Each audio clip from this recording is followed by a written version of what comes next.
राधा को पुरानी चीजों का बड़ा शौक था।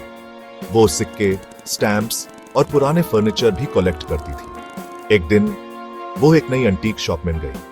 अंदर बहुत अंधेरा और धूल थी। राधा ने एक खूबसूरत मिरर देखा। उसका फ्रेम सिल्वर का था, अजीब सी नक्काशी के साथ। मिरर जैसे यूज बुला रहा था। यह मिरर बहुत पुराना है, दुकान वाला बोला, और बहुत खास भी। राधा एक्साइटेड हो गई। कितने का है? उसने पूछा। दुकान वाला परेशान लग रहा था। वो थोड़ा रुका। यह बहुत महंगा है, उसने आखिर में कहा। राधा को कोई फर्क नहीं पड़ा। यूज वो मिरर चाहिए ही था। उसने दुकान वाले को पैसे दिए और मिरर घर ले आई। उसके लिविंग रूम में वो परफेक्ट लग रहा था। राधा मुस्कुराई। क्या खोज मिली है, उसने सोचा।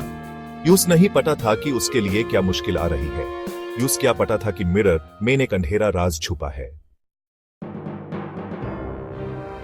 उस रात राधा को नींद नहीं आई। वो मिरर के बारे में सोचती रही। वो बिस्तर से उठी और लिविंग रूम में चली गई। चांद पूरा और चमकता हुआ था। उसकी रोशनी मिरर पर पड़ रही थी।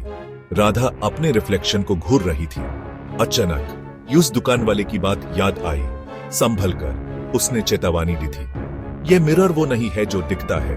रात को अपना रिफ्लेक्शन देखना ठीक नहीं। राधा कपकपी। यूस दुकान वाले की बात मान लेनी चाहिए थी, लेकिन अब बहुत देर हो चुकी थी। मिरर चांदनी में चमक रहा था। राधा की रीढ़ में सिरहा सी दौड़ गई। उसने नजर हटाने की कोशिश की, लेकिन वो कर नहीं पाई।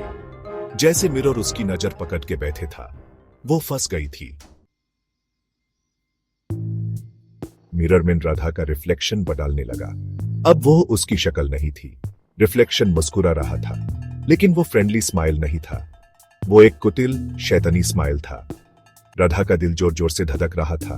हेलो राधा, रिफ्लेक्शन बोला। आवाज गहरी और खुरखुरी थी। वो रात के सन्नाटे में गूंज रही थी। राधा डर गई थी। तुम कौन हो? उसने फिसफिसाया। रिफ्लेक्शन चकल किया। मेन मिरर हूं, उसने कहा, और अब तुम मेरी हो। राधा चीखी। उसने भागने की कोशिश की, लेकिन हिल नहीं सकी। जैसे कोई उस पकड़ के रखा था। मिरर में रिफ्लेक्शन ने हाथ बढ़ाया। उसका हाथ लंबा और हड्डियों वाला मिरर से बाहर निकला। राधा ने आंखें बैंड कर ली और फिर चीखी। जब उसने आंखें खोली तो वो मिरर के अंदर थी। वो फंस गई थी। उसका रिफ्लेक्शन गया था। अब राधा ही रिफ्लेक्शन थी। मिरर की ठंडी अंधेरी गहराई में हमेशा के लिए फंस गई। अगली सुबह मिरर धूप में चमक रहा था, लेकिन कुछ अलग था। राधा के रिफ्लेक्शन के चेहरे से एक आंसू बह निकला। वो फंस गई थी, मदद के लिए रो रही थी, जो कभी नहीं आने वाली थी। मिरर ने उस बंडी बना लिया था। उसका शैतानी राज हमेशा के लिए सेफ था।